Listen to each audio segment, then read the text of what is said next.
Rafael Américo Ranieri, né, é um médium brasileiro, nasceu em 1919, morreu em 1989, então com 69 anos, meses para completar 70 anos, e teve uma larga, como eu posso dizer, uma larga produção literária, tentando principalmente desvendar todas essas questões, não só de ordem doutrinária, mas as questões de como se via, de como é esse outro mundo, né? Esse mundo paralelo aí que a gente chama dessa dimensão extrafísica. Né?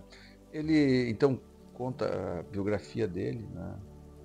Ou os biógrafos, não existe livro da biografia de Ranieri, mas existe muitos, como ele fundou muitas casas, então alguns sites têm cuidado de escrever alguma coisa sobre o Ranieri, contam que era um médium intuitivo, vidente e mais conhecido como psicógrafo.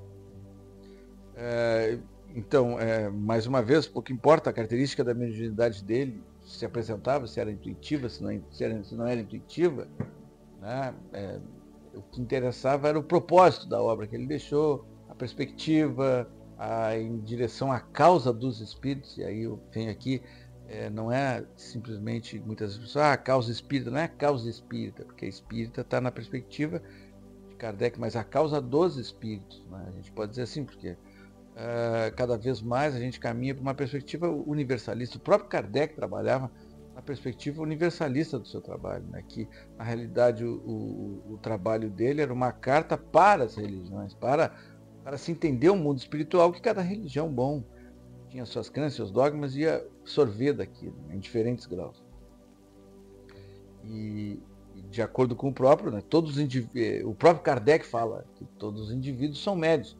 A questão é esse grau da relação, quanto é do médium, quanto é da pessoa, né, e quanto é do espírito, mas que o espírito que existe esse canal em todas as pessoas, né? Porque a mediunidade é uma faculdade humana, como qualquer outra, está presente em todos nós, por meio das intuições, pressentimentos, percepções extrasensoriais, sonhos, premonições. Kardec define a mediunidade como a capacidade de sentir a influência dos espíritos, num grau qualquer, de acordo com as potencialidades do médium. Alguns vão ter mais potencialidade, já vêm com essa potencialidade, outros desenvolvem algo nesse sentido, né, enquanto encarnados. Né? E essa mediunidade é uma troca de experiências e sintonia entre os espíritos encarnados e encarnados, sem perda de consciência ou anulação. De acordo com Allan Kardec, os espíritos superiores dirigem as pessoas de forma habitual. Ele, Kardec, então, afirma que os espíritos exercem uma influência muito maior do que se imagina sobre os pensamentos e os atos dos seres encarnados. Essa questão da influência é muito importante em Kardec. A mediunidade, então, seria essa capacidade de sentir essa influência dos espíritos. Pode estar sendo influenciado e não notar. Bom, sou eu, mas será? Então, a mediunidade seria a percepção dessa influência. Não, essa aqui não sou eu. Aqui é determinado espírito, eu estou sentindo, é determinada inteligência diferente da minha. Uma faculdade inerente, mais uma vez, a todas as pessoas, e se manifesta através de tudo aquilo que eu já tinha falado. Sonhos, intuições, premonições, psicografia, psicofonia, efeitos físicos, entre outros. Para se afastar de influências negativas e receber a orientação de espíritos superiores, Kardec colocava que é preciso alterar a faixa vibratória. Alterar a nossa faixa vibratória, nossa faixa de vibração, nossa frequência vibratória. E que é preciso, para isso, distinguir os próprios pensamentos daqueles que são sugeridos. Então, a mediunidade é isso também, é ter essa percepção, tá, isso sou eu ou não sou eu? Tá? E valer-se apenas das orientações que levem ao bem e à verdade, porque, vamos pensar novamente, a questão de sofrer influência, Kardec dizia que todos sofremos, a questão do quanto essa influência, quanto a gente consegue perceber que é uma influência ou não, ou quanto é a influência desse próprio espírito, ou quanto é a minha, né? Essa é a questão, é isso que a capacidade mediúnica pode dar. Por exemplo, na questão 459 do Livro dos Espíritos, ela tem o seguinte trecho. Influem os espíritos em nossos pensamentos e nossos atos? E os espíritos respondem, muito mais do que imaginas. Influem a tal ponto que, de ordinário, são eles que vos dirigem. Aí na 460 diz o seguinte, de par com os pensamentos que nos são próprios, outros haverá que nos sejam sugeridos? E os espíritos respondem, vossa alma é um espírito que pensa. Não ignoras que, frequentemente, muitos pensamentos vos acodem a um tempo sobre o mesmo assunto, não raro contrários uns dos outros. Pois bem, no conjunto deles, estão sempre de mistura os vossos com os nossos. Daí a incerteza em que vos vedes. É que tendes em vós duas ideias que se combaterem. Né? Então, resumindo, na realidade, Kardec nos coloca que, bom, os espíritos nos influem, todos temos capacidade mediúnica, a questão é os graus que são diferentes de cada um, que podem ser, podem vir conosco já prontos, podem ser desenvolvidos nessa encarnação, mas o que vai o que vai fazer com que o nosso trabalho seja produtivo na perspectiva do compromisso com os espíritos, do compromisso com o desenvolvimento dos espíritos, compromisso com a evolução humana, é a obra. E como é que a gente faz essa conexão com espíritos que estão comprometidos com isso também? Depende da nossa... Aí Kardec escreve o Compêndio Moral, que são seus livros. Então, é a nossa trajetória com relação às nossas obras, trajetória com relação à nossa força moral, com as nossas causas defendidas, com aquilo que a gente acredita. É isso que vai fazer com que a gente possa fazer um trabalho no sentido da evolução humana e, claro, na nossa evolução, ou o nosso trabalho é um trabalho corrompido.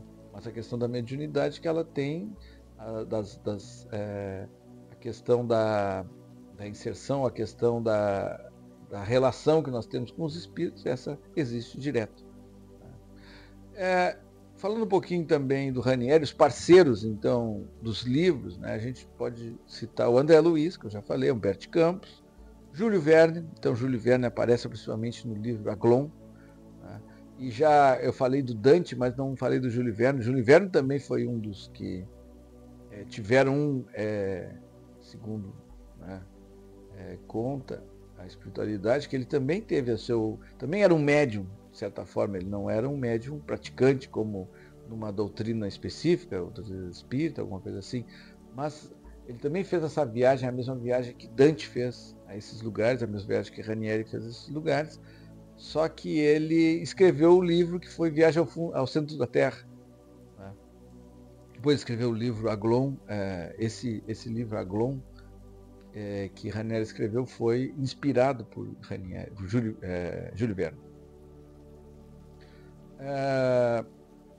Quanto aos espíritos que trabalharam junto a Ranieri, ou que tiveram junto com Ranieri, nas sessões de ectoplasmia, durante muito tempo, estão entre eles o espírito de Joseph Kleber, um espírito que ainda atua,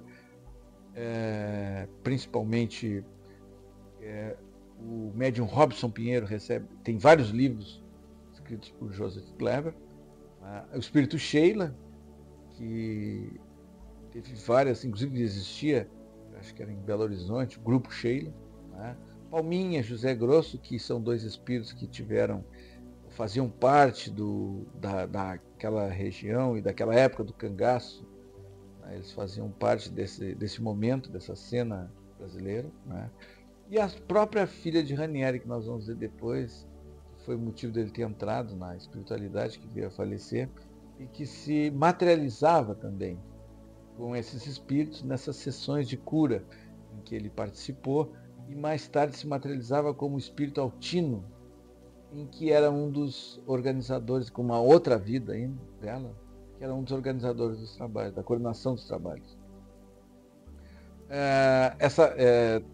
Então, durante essa caminhada ele teve essa relação próxima com o Chico Xavier, principalmente no início da prática espírita, o que reafirmou mais ainda o seu trabalho como médium, e também teve uma grande aproximação com outro médium famoso no Brasil, que foi Peixotinho, que era um médium de ectoplasmia, um médium de doação de ectoplasma, em que trabalhava nessas sessões de realizações de materializações, de cura.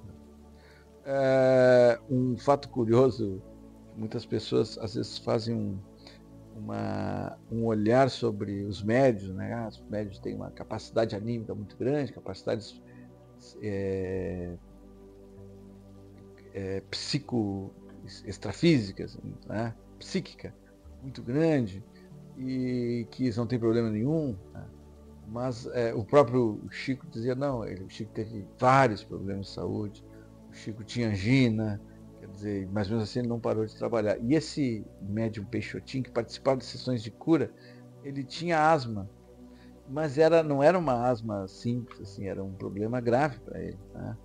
E mesmo sendo o médium principal nas sessões de materialização e cura que ocorriam na sua época. Então, para nós vermos que a questão dos poderes parapsíquicos que uma pessoa pode ter não o privam das suas necessidades, às vezes até materiais de buscar alguma...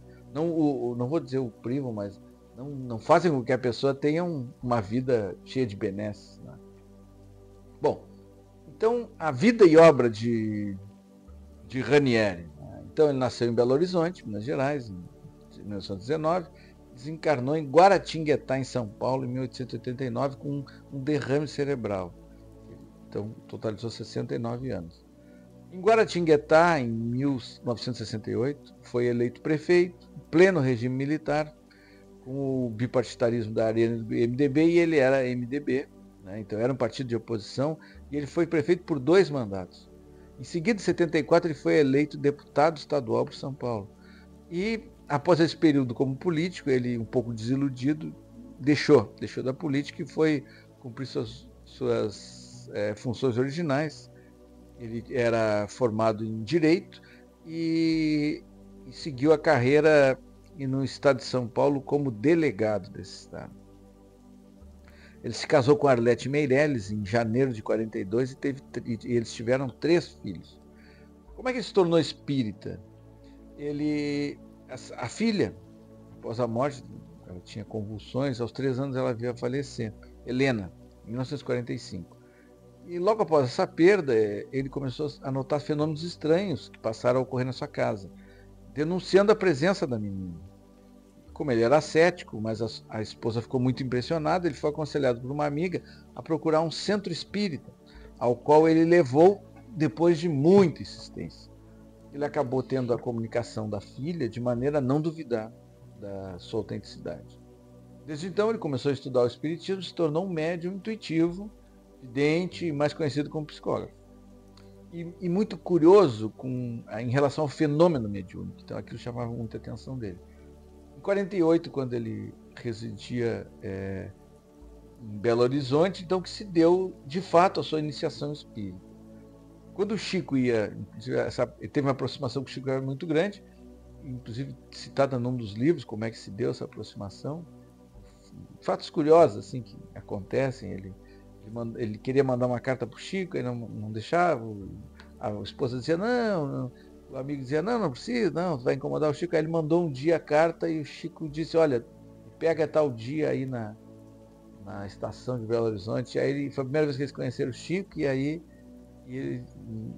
então era para ele mandar mesmo. Foi um momento difícil da vida do Chico também, que o Chico disse que encontrou a sua família. E o Chico até fala sobre a perspectiva de quando eles tiveram uma encarnação juntos. Se não me engano, foi na Itália. Quando o Chico ia a BH, pernoitava na casa dele. Ele publicou, isso está num livro chamado Recordações de Chico Xavier, que ele publicou em 76, onde ele narra essas memórias da sua convivência com Chico Xavier. A partir desse ano, na época das constantes e intensas materializações de 48, o ano de 48, luminosos e outros fenômenos ectoplasmáticos que encantaram o Brasil, ele se mudou para a cidade do Rio de Janeiro, em 48. Lá ele conheceu, então, o médium Francisco Peixoto Lins, ou Peixotinho, né, que talvez foi um dos médiuns de efeitos físicos, um dos maiores médiuns de efeitos físicos que o Brasil conheceu. E rapidamente ele se integrou às atividades do Centro Espírita André Luiz, do Rio de Janeiro, onde esse médium trabalhava e outros, né? E nesse mesmo ano foi investido no cargo de presidente da instituição. Mais tarde, como praticante espírita, trabalhou com esse médium Peixotinho, inclusive na presença do Chico Xavier em algumas vezes. Conta no livro, essas materializações luminosas, que eles modelavam em parafina e gesso, muitas vezes eles modelavam na parafina e com gesso, né? Essas materializações. Eles deixavam um lugar onde ficava a parafina derretendo, e aí os espíritos iam lá, colocavam a mão, ou alguma parte do corpo, e tiravam, e desmaterializavam, e aí depois eles moldavam o gesso dentro dessas partes, e aí tu via toda era uma maneira de registrar a materialização, no caso. No grupo Sheila, que ele encontrou com a sua filha falecida, materializada, que ora se apresentava como a última encarnação e ora como o espírito altino, né, e que era responsável pelo trabalho no lado espiritual também. A maioria das suas obras psicográficas foram pelo espírito André Luiz, Humberto Campos, né, que também se trabalhavam, como já falei, com o Chico Xavier, que já era amigo desde a década de 40. A partir de 49 ele trabalha em vários agrupamentos, muito entusiasmado com o ideal através da união voluntária, né, com esse ideal de reviver esse cristianismo antigo, primitivo, antes de ter começado o cristianismo, a igreja romana, no caso, católica. Na década de 50, ajudou a fundar em Belo Horizonte o grupo OSCAL, a OSCAL, não era o grupo, a OSCAL, que é a Organização Social Cristã André Luiz, também conhecida por Movimento da Fraternidade, que fundou vários grupos no Brasil. Então, esse Movimento Fraternidade, muitas vezes, muitas pessoas mais antigas, já estão há mais tempo no movimento espírita, falam, eu era da fraternidade e tal. Então, Ranieri foi um dos que trabalhou nessa perspectiva da fraternidade, de aumentar essa rede da fraternidade espírita, né? Eram dedicados aos trabalhos experimentais de materialização, de espíritos, voltado para a cura de enfermos. Nesse mesmo ano de 50 foi nomeado delegado de polícia na cidade de São Paulo. Fundou o grupo espírita de sua... Inclusive ele fundou um grupo espírita da sua categoria profissional, dos delegados lá de São Paulo. Se sediou na cidade de Guaratinguetá e lá fundou o grupo Fraternidade Irmão Altino, aberto até hoje, a editora da Fraternidade, que é ligada a esse grupo, o grupo Fraternidade no Campo do Galvão. Em 56, quando operava como delegado da polícia em São João da Boa Vista, fundou o grupo Fraternidade Joseph Kleber, que era um dos espíritos que trabalhavam nas materializações. Em Águas de Prata, participou da fundação do grupo Fraternidade José Grosso, também um espírito das materializações, em datas quase coincidentes. Também participou da fundação do grupo Fraternidade Carmen Sinira, em Cruzeiro, onde participava também das materializações, dos trabalhos de materializações. Foi diretor do Jornal Espírita de São Paulo, quando morava em Guaratinguetá. Especificamente quando morava em Guaratinguetá, ele residia na chácara, que ficou famosa depois da Chácara do Ovo. Inclusive, em algumas edições de seus livros existem algumas introduções que ele fala da Chácara do Ovo Azul. E ele permaneceu nativo até sua morte. Ele teve uma ação profícua, muito grande, assim, não só na questão dos livros, mas na questão da ação espírita, uma ação muito na perspectiva da caridade, muito na perspectiva de ajudar aquelas comunidades em que eles estavam envolvidos. Essa era principalmente a ação desse grupo da Fraternidade Espírita.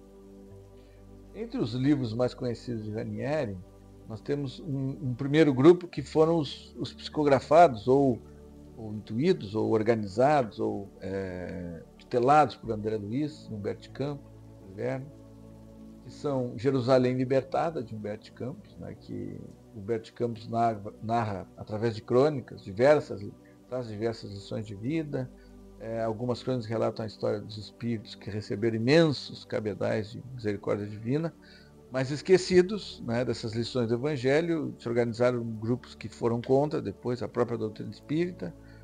Em outras relata as dramas, daqueles que se apegaram aos bens materiais, iniciar a construção de novos portos de salvação, calcados em preconceitos, intolerância, espalhando discórdia e outras coisas nesse sentido. Aí deixa sempre uma lição de vivência do Evangelho de Jesus, de evolução nessa perspectiva. No segundo livro, nós temos aí o Abismo, isso aí na década... Humberto de Campos escreveu em 46, o terceiro livro dessa série é O Sexo Além da Morte, que é de 72, 73. Então nós temos aí na década de 50 e 60, ele escreveu O Abismo, que é o livro que o autor traz o mundo do desespero, seria uma ação além do umbral, né, no sentido para baixo, né, no sentido negativo. Um lugar de desespero, dor, angústia, onde seres que insistem em permanecer no mal coabitam, né, esses lugares, né, pela obstinação do mal, que perderam o controle sobre sua mente e vão degenerando a sua forma humana, né. Então, nesse livro Abismo, Ranieri cita a viagem de Dante, os desdobramentos, né, essas zonas ínferas, fala sobre dragões que seriam a força, vamos dizer assim, liderança desses lugares, né, que mantém essa perspectiva dessa lei, eles trabalham na perspectiva da lei, da justiça, né, não que eles sejam justos, mas que eles se opõem às diretrizes do Cristo, mas o que impera nesses lugares seria essa lei assim, da justiça, que a gente pode falar assim, né? Fala também que Dante fez essa viagem, que Júlio Verne também teria feito essa viagem semelhante, né? Trazendo cada um a seu tempo e na sua perspectiva um pouco dessa visão desses lugares, e cada um com uma linguagem, né? Enquanto o Ranieri traz um trabalho espírita, o Dante traz um trabalho mais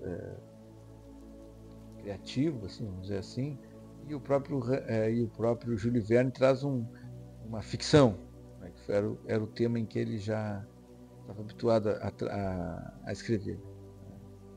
As três narrações têm semelhanças, o Dante com a Divina Comédia, o Júlio Verne com seu livro Viagem ao Centro da Terra, cada um com um estilo diferente, mas mais contextualizado, com as referências até temporais na época, né? Ambos relatando esse lugar onde o pensamento empedernido contra as leis maiores, naturais, leva os moradores desses lugares a assumir formas, nesse ambiente ideoplasmático cada vez mais distante das formas humanas, retroagindo a sua estrutura perispiritual, a fases já passadas pela evolução dos próprios homens. Tá? Tudo parece que derivado de uma estrutura mental desorganizada, em conflito com as leis maiores universais. Para os mais religiosos, a gente pode dizer que contrariando essas leis de Deus, essas leis universais. Nessa tradição, vamos chamar assim, a gente pode encontrar relatos semelhantes dessas jornadas das zonas espirituais, ora mais profunda, ora menos, na obra de Chico Xavier, onde ele fala sobre o umbral, a médium Yolanda Pereira falando sobre o Vale dos Suicidas, o médium Robson Pinheiro, dessa maneira mais contemporânea, né? Ele tem uma trilogia de livros, que é a Trilogia das Sombras, onde narra um pouco esses lugares, né? Que inclusive um dos espíritos que trabalha com Robson Pinheiro, escrito nos seus livros, é o próprio Júlio Verne e o próprio Ranieri. No seu outro livro, já na década de 70, no início da década de 70, é O Sexo Além da Morte, onde Ranieri fala sobre esse tema, né? Ele expõe alguns problemas sexuais enfrentados por encarnados e desencarnados, uma advertência, traz uma advertência, como o leitor quiser julgar, sobre a sexualidade humana, instrumento de avanço ou estacionamento do espírito na sua caminhada evolutiva, né? O leitor, então, tem uma visão mais panorâmica da sexualidade no mundo espiritual, que não tinha sido escrito até então, porque colocando a importância do sexo como uma obra feita pelo Criador, não tem por que se demonizá-la, né? O que tem que se cuidar é como se faz uso dessa potencialidade, né? Por exemplo, num trecho extraído do livro, em que Ranieri fala que a mais poderosa força que existe no organismo espiritual, depois da força da mente, é o sexo. Nele, Deus concentrou montanhas de energias, liberadas indiscriminadamente, conduzem o ser à desilusão, ao desgaste e até à morte espiritual. É certo que toda a energia da natureza pode ser recomposta com facilidade. Na crosta terrestre, o homem ainda não tem ideia exata do que representa a sexualidade. Nem se deve condenar a sexualidade, nem se deve exaltar demasiado as suas alegrias. Sexo, como tudo que Deus fez, deve se enquadrar na lei do equilíbrio. Não há crime algum em coisa alguma que Deus fez. Então, o crime é como a gente utiliza essas coisas, né? Então, essa é uma das teses colocadas no livro. O outro livro, então, acho que já, se não me engano, na década de 80, é Aglom, os Espíritos do Mar, onde Ranieri, inspirado por Júlio Verne e André Luiz, né, vem trazer um pouco sobre essas regiões mais densas, como ele trouxe no Abismo. Então ele vem trazer como é que elas se comportam dentro do mar. Dentro do mar, como é que se organizam essas regiões espirituais, perispírito. Então, nesse livro é narrada a existência de espíritos que não sabem sobre suas desencarnações, às vezes, né? Vivem presos aos barcos prisão ou hibernando nos laboratórios do mar, devido à prática de maldades, por materialismo, egoísmo, nas circunstâncias do mar, onde viviam, trabalhavam quando encarnados. Aglom, que é o título do livro, é um espírito iluminado, é um instrutor, né, da viagem. Quando na viagem vibratoriamente ao fundo do mar, ele demonstra a sua altitude espiritual e coloca o porquê da viagem, né, para um aprendizado espiritual do que se passa no mundo oceânico. Finalmente, mais uma vez, é Júlio Verne, relembrando que o perispírito se degrada, mas o espírito não retrograda. Então, voltando àquela mesma máxima, Júlio Verne traz agora isso aí no livro, essa lei natural e divina para todos os lugares do universo, mas também no fundo do mar, né, que o espírito, mesmo que ele fique parado na sua evolução, ele pode ficar empedernido naquela ideia fixa ou contrária à evolução humana, ou contrária os mais religiosos, contrária às leis divinas, contrária às leis que Jesus trouxe e aos ensinamentos de Jesus, e se rebelar contra isso. Só que a lei, então, os contrapesos, né, vão castigando o próprio perispírito desses seres, de modo que em algum momento isso venha a ser pesado e ele retorne à sua senda evolutiva, até poderia se pensar de uma perspectiva mais forçada, mas bom, é a lei atuando, né, como em todo o universo. Verne relata, através dessa tradução espiritual de Ranieri, sobre um reino do fundo do mar, a existência de espíritos vivendo nele, sem saber que são desencarnados, inclusive uma administração rigorosa, regida por uma figura em que ele coloca que é Netuno, esse Netuno, esse Deus, no caso, né, que metade humano, metade peixe, Deus, ou essa divindade, vamos chamar assim melhor, um nome melhor. Conhecido desde a antiguidade grega, né, que reina o mar sob a égide das leis dos dragões. Ele apresenta a presença de criaturas de feições estranhas, espíritos endividados perante a lei, que vivem presas em barcos prisões, ou hibernando em laboratórios, devido à prática de maldades relativas ao mar, a falta da prática de amor, que faz com que os espíritos sofram quedas no abismo de si mesmas, sofrimento, e existe uma punição mental, né, chegando à desintegração e tornando-se monstruosas criaturas. O livro que veio a seguir foi A Segunda Morte, onde o autor traz informações sobre a evolução do espírito, e como se dá essa passagem para planos superiores, onde ele, de certa forma, perderia sua roupagem perispiritual. Isso chamaria de segunda morte, né? Essa segunda morte seria um novo renascimento, uma nova vida, uma nova ressurreição, já que ele nasce para uma vida superior, o espírito, uma nova etapa evolutiva, e vai também habitar uma dimensão também diferente, a dimensão perispirítica. Perispirítica, né? Seria melhor colocado. Então ele descreve nesse livro a trajetória, a jornada do espírito Calicrates, acompanhado por Apolônio e Altino, para regiões superiores do espírito. Eles atravessam o portal do sol, que aparece como um castelo dourado, muitas janelas, e continua para além dele, indicando o estágio mais elevado de sabedoria espiritual. Eu tive a oportunidade, nesse período em que estive estudando sobre Ranieri, de ter contato com algumas obras suas, ou por leitura mesmo. Baixei os livros PDF, outros eu comprei, outros existiam em audiolivros já editados e montados na internet à disposição. E ele fala do Espírito de São Francisco também. Einstein. Então é interessante o livro. Bom, os livros sobre Chico Xavier, que pode ser assim de autoria própria, né? Então ele escreveu Recordações de Chico Xavier em 76, em 73, o primeiro que ele escreveu em 73, que ele escreveu Chico Xavier, Os Santos de Nossos Dias, depois Recordações de Chico Xavier, O Prisioneiro de Cristo, Fatos da Vida de Francisco Cândido Xavier, em 78, e Chico Xavier, Os Grandes Gênios. Então foram vários livros sobre as experiências que ele teve com Chico Xavier na década de 70, né? E as suas relações com relação à perspectiva da vida, né? Principalmente nesse livro de Chico Xavier, ele fala as recordações que ele teve quando começou, lá na década de 40, ainda quase 50, quando conheceu Chico e começou a trabalhar com ele, ou a participar do seu círculo mais íntimo de amizade.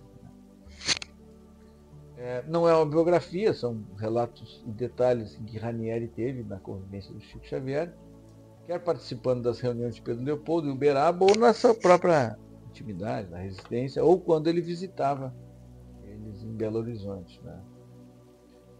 Nesse livro tem até uma passagem que Chico fala que alguém perguntou e ele disse que não, era tudo verdade que estava escrito no livro O Abismo, né?